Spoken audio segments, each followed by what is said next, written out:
سر پر دوپٹہ نہ ہو تو وضو ہو جاتا ہے؟ وضو ہو جاتا ہے، اور اس طریقے سے ایک ابو داؤد میں حدیث ہے، اس کو بھی غلط پریزنٹ کیا ہے کہ جو عورت ننگے سر ہوتی ہے اللہ تعالیٰ اس کی نماز قبول نہیں کرتا۔ وہ کسی نے نا اس کو اس حوالے سے پریزنٹ کر دیا ہے کہ جو عورت یعنی پردہ نہیں کرتی، عام حالت میں ننگے سر پھرتی ہے، وہ نماز پڑھے بھی تو قبول نہیں ہوتی۔ وہ یہ نہیں ہے، نماز کی حالت میں جس طرح مرد کے لیے ناف سے لے کے گھٹنوں کے نیچے تک ستر ہے نا، عورت کے لیے سر کا ڈھانپنا نماز پڑھنے کے دوران یہ فرض ہے۔ ویسے تو الگ سے بھی ہے، لیکن یہ مطلب نہیں ہے کہ جو الگ سے ننگے سر پھرتی ہے اور وہ جب دوپٹہ بھی پہن لیتا بھی اس کی نماز قبول نہیں ہوگی، ایسا نہیں ہے۔ ٹھیک۔ تو اس طریقے سے یہ اکثر اذان ہوتی ہے تو وہ عورتیں جو ہے دوپٹہ لے لیتی ہیں، یہ ساری ٹریڈیشنل چیزیں اگر کوئی کرتا ہے بہت اچھی بات ہے، ہم تو اسے کوئی بدعت نہیں کہتے ہیں، لیکن اس کو اس طریقے سے نہ کوئی سمجھے کہ یہ واجب ہے، یہ فرض ہے۔ ٹھیک ہو گیا؟ ٹھیک، جزاک اللہ۔ علی بھی اگلا سوال ہے، کیا بغیر دوپٹہ کے وضو ہو جاتا ہے جبکہ گھر میں کوئی نامحرم بھی موجود نہیں ہے؟ اسی طرح دوپٹہ کے بغیر درود شریف اور ذکر اللہ کرنا جائز ہے یا کہ ناجائز؟ یہ بڑا کریٹیکل سوال ہے، یہ عوامی سوال ہے۔ بلکہ میں آپ کو بتاؤں، اگلے دن ایک پوسٹ لگی ہوئی تھی، مجھے کسی نے دکھائی، اس میں لکھا ہوا تھا کہ جو عورت دوپٹہ نہیں لیتی اللہ تعالیٰ اس کی نماز ہی قبول نہیں کرتا، اور اس کے نیچے انہوں نے رزلٹ نکالا تھا کہ جو عورتیں بے پردہ ہیں نا، ان کی وہ نماز پڑھ بھی لے تو قبول نہیں ہوتی۔ دیکھو کتنا غلط رزلٹ نکالا ہے، حالانکہ وہ اس کا مطلب یہ نہیں ہے حدیث کا، وہ حدیث آپ کو 70 والے چیپٹر میں ملے گی کہ نماز کے دوران جو ننگے سر عورت نماز پڑھے اس کی نماز نہیں ہوتی۔ یہ نہیں ہے کہ ایک عام عورت ہے اور بے پردہ ہے اور وہ نماز میں پردہ کر کے نماز پڑھتی ہے تو چونکہ وہ باہر بے پردگی کر رہی ہے تو اس کی نماز نہیں ہوگی۔ ہاں بالغ ظاہر ہے، بالغ عورت کی بات ہو رہی ہے نا، نماز تو فرض اسی پہ نا، نابالغ کے اوپر تو کوئی نہیں ہے، نابالغ تو بغیر وضو کے بھی کوئی بچہ پڑھ لیتا ہے، اس پہ تو کوئی فتویٰ نہیں ہے، صرف ترغیب دلائی جائے گی۔ تو کوئی بالغ عورت جو ہے وہ اگر بغیر دوپٹے کے نماز پڑھتی ہے، اور دوپٹہ بھی ایسا ہونا چاہیے جس دوپٹے میں سے بالوں کی چمک باہر دکھائی نہ دے، یعنی اتنا موٹا دوپٹہ یا حجاب ہونا چاہیے، تو اس سے کور کریں تو نماز پڑھی جائے۔ باقی رہا کہ کسی گھر میں کوئی نامحرم نہیں ہے، یا گھر میں نامحرم تو ہے لیکن اس کے سامنے آمنا سامنا نہیں ہونا، آپ دوسرے پورشن میں ہیں، اور کوئی شخص اس وقت کوئی عورت جو ہے وہ اس طریقے سے بال کھول کے وضو کر لیتی ہے تو کوئی حرج نہیں ہے، وضو کا پروٹوکول تو نہیں ہے، یہ تو نماز کے ساتھ ریلیٹڈ ہے۔ اور میں نے یہ بھی بتایا تھا کہ صحیح بخاری مسلم میں حدیث ہے کہ نبی علیہ السلام پگڑی کے اوپر بھی مسح کر لیتے تھے، اور اس کے تحت میں نے یہ بھی بتایا تھا جو عورت ایک دفعہ وضو کر کے حجاب پہن لے اور پھر بعد میں وہ حجاب اتارے نا، تو جتنی دیر تک حجاب پہن کے رکھی ہے اس دوران اس کو حجاب اتار کے سر کا مسح کرنے کی ضرورت نہیں، اس کے اوپر سے بھی کر سکتی ہے، جیسے کہ جرابوں اور موزوں پہ مسح ہو سکتا ہے، پگڑی کے اوپر یہ قیاس کیا۔ لیکن اگر کوئی نامحرم ہے تو پھر تو ظاہر ہے وہ آپ کو پردے کا اہتمام کرنا چاہیے، اس میں تو پھر بہتر یہ ہے کہ واش روم کے اندر بھی ایک بیسن ہونا چاہیے جہاں پہ لوگ وضو کر کے عورتیں باہر نکلیں اہتمام کر کے۔ تو باقی یہ کہنا کہ جی جو عورت اپنے گھر میں بھی ننگے سر بیٹھی ہے اس کو شیطان دیکھتا ہے، غلط ہے، یہ پاسبل نہیں ہے۔ اتنی بڑی آپ یعنی بلیم نہ لگائیں، دین کے اندر خود سے چیزیں انجیکٹ نہ کریں، حتیٰ کہ اذان شروع ہوتی ہے تو ہماری عورتیں جو وہ دوپٹے تلاش کر رہی ہوتی ہیں، اذان کا جواب دینے کے لیے دوپٹہ اوڑھنا ضروری نہیں ہے، دوپٹہ پروٹوکول ہے نماز کا، یا غیر محرم کے سامنے آنے کا آپ نے حجاب کرنا ہے۔ اکیلے بیٹھے ہیں، آپ کی فرینکنس سے لائف گزارے ہیں، کیوں اپنے آپ کو مطلب مصیبت میں ڈالتے ہیں؟ رہا یہ چکر کے جی دوپٹہ ذکر کے لیے ضروری ہے یا درود شریف پڑھنے کے لیے، سر دوپٹہ تو بہت چھوٹی چیز ہے، اگر کوئی شخص بغیر وضو کے بیٹھا ہے وہ بھی اللہ کا ذکر اور درود شریف کر سکتا ہے، اور یہ بھی چھوٹی چیز ہے۔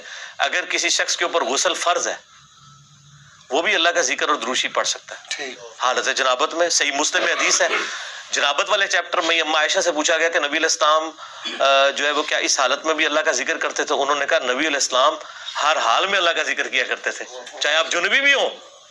اور جامع ترمذی میں حضرت علی رضی اللہ تعالیٰ عنہ علیہ السلام سے روایت ہے کہ مولا علی کہتے ہیں کہ نبی علیہ السلام کو حالت جنابت کے علاوہ کوئی اور حالت قرآن پڑھنے سے مانے نہیں ہوتی تھی، آپ جنابت کی حالت میں قرآن نہیں پڑھتے تھے اور باقی ہر حالت میں قرآن پڑھ لیتے تھے، یعنی بغیر وضو کے بھی پڑھ لیتے تھے۔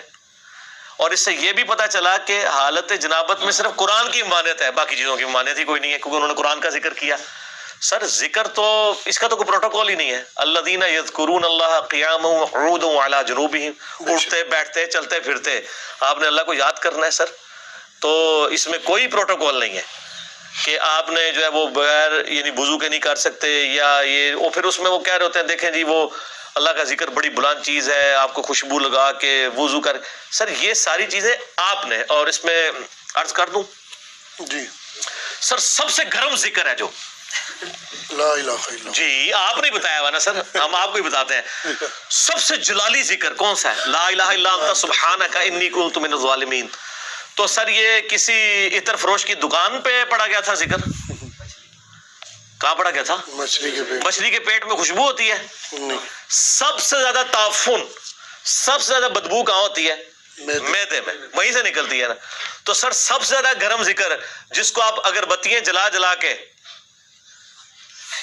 خوشبوئیں مل مل کے کرتے ہیں اپنے گھروں میں، جس شخص نے یہ ذکر کیا تھا 3 دن اور 3 رات تک، اس نے تو وہاں پہ کیا تھا، وہاں تو اس کو پھر ذکر نہیں کرنا چاہیے تھا، دل میں ہی کرتا. تو اس میں دل کا ذکر نہیں ہے، اس میں کیا وہ پکارا، ہمیں پکارا اللہ کی یاد، لا الہ الا انت سبحانک انی کنت من الظالمین. سورۃ الانبیاء میں آیا اور اللہ تعالیٰ نے فرمایا سورہ الصفات میں کہ اگر یونس اس دعا کے ساتھ ہمیں یاد نہ کرتا، ہائے ہائے ہائے، تو پھر اسی دن مچھلی کے پیٹ سے نکالا جاتا جس دن کے مردے نکالے جائیں گے. یعنی قیامت تک، یعنی وہ مچھلی یونس کی قبر بن جاتی اگر وہ یہ دعا نہ کرتا. اس سے کئی رزلٹ نکلے. ایک تو رزلٹ یہ نکلا کہ یہ دعا اللہ کو اتنی محبوب ہے کہ وہ اللہ جس کا جلال اتنا ہے کہ وہ اپنے پیغمبر کو بھی کہہ رہا ہے کہ تو نے قیامت والے دن ہی نکلنا تھا، کہ مجھے اتنا غصہ ہے تیرے اوپر، گناہ کے اوپر نہیں، لغزش کے اوپر. وہ غصہ بھی ٹھنڈا ہو گیا. اس لیے میں کہتا ہوں سب سے بیسٹ استغفار جو آئے ہیں ان میں سے ایک لا الہ الا انت سبحانک انی کنت من الظالمین ہے. اور جامعہ ترمذی میں حدیث ہے، جو شخص بھی یونس کی دعا کے ساتھ اللہ کی طرف متوجہ ہوا اللہ اسے محروم نہیں لوٹائے گا. یہ اسماء اعظم میں سے ہے. اور قرآن میں بھی ہے کذالک ننجی المؤمنین، مومنین کو بھی ہم نجات دیں گے جو یہ یونس کی طرح دعا مانگے گا. یہ تو قرآن میں بھی ذکر ہے. لا اچھا اس کی دیکھیں ترجمہ کتنا پیارا ہے، لا الہ الا انت، کوئی معبود نہیں سوائے تیرے، سبحانک، اللہ تو غلطیوں سے پاک ہے، انی کنت من الظالمین، میں تو انسان ہوں، غلطیاں کروں گا.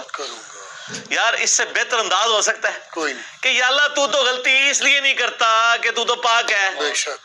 تو پاک تو صرف تو ہے، مخلوق تو اس لیول پہ پاک ہو نہیں سکتی. جی اس لیے ورنہ تو ہم مخلوق کو بھی سبحان پیغمبروں کے ساتھ بھی لگا رہے ہوتے. انسان جتنا بھی پرفیکٹ ہو پاک نہیں ہو سکتا. بے شک انبیاء کو اللہ نے گناہوں سے پاک کیا ہے، لغزشیں ان سے بھی ہوئی ہیں. حضرت آدم علیہ السلام سے لغزش ہوئی ہے، نوح علیہ السلام نے کافر بیٹے کے لیے دعا کی ہے، موسیٰ علیہ السلام سے بندہ مر گیا ہے، نبی علیہ السلام کی 4 لغزشیں قرآن میں ذکر ہوئی ہیں. غزوہ احد پہ بددعا نکل گئی تھی زبان سے، تو وہ سورہ آل عمران میں آیا کہ آپ کو کوئی اختیار نہیں ہے، آپ نے بددعا دی ہے، اللہ چاہے تو ان کو ہدایت دے. اور پھر اسی خالد ابن ولید کو ہدایت بھی مل گئی، اور اسی مبارک زبان سے جس سے بددعا ملی تھی سیف اللہ کا لقب بھی مل گیا. ٹھیک ہے، یہ سر اللہ کے اختیار ہے.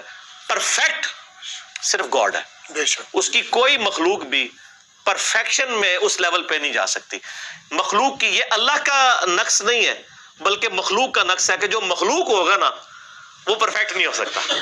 جیسے خالق ہمیشہ سے ہے، مخلوق ہمیشہ سے ہو ہی نہیں سکتی. بے شک وہ کہتے ہیں نا، اکثر لوگ سوال کرتے ہیں کہ اللہ تعالیٰ اپنے ساتھ کا ایک اور خدا پیدا کر سکتا ہے. ہم کہتے ہیں یہ محال ہے، اس لیے کہ جو پیدا ہوگا وہ خدا ہوگا ہی نہیں. بے شک جو پیدا ہو گیا تو خدا کون ہے؟ لم یلد ولم یولد. ٹھیک ہو گیا. تو ذکر بھی کریں سر، اللہ کو یاد کریں، جھوم جھوم کے ہر جگہ ذکر کریں. کوئی پروٹوکول نہیں، نہ وضو نہ غسل، ذکر کے لیے کوئی پروٹوکول نہیں ہے. جب مرضی ذکر کریں، اللہ کو یاد کریں. اور اس کے لیے کپڑے پہننا ہونا بھی ضروری نہیں ہے. اکثر لوگ یہ سمجھتے ہیں کپڑے پہننا ضروری ہے، نہ کوئی ضروری نہیں ہے.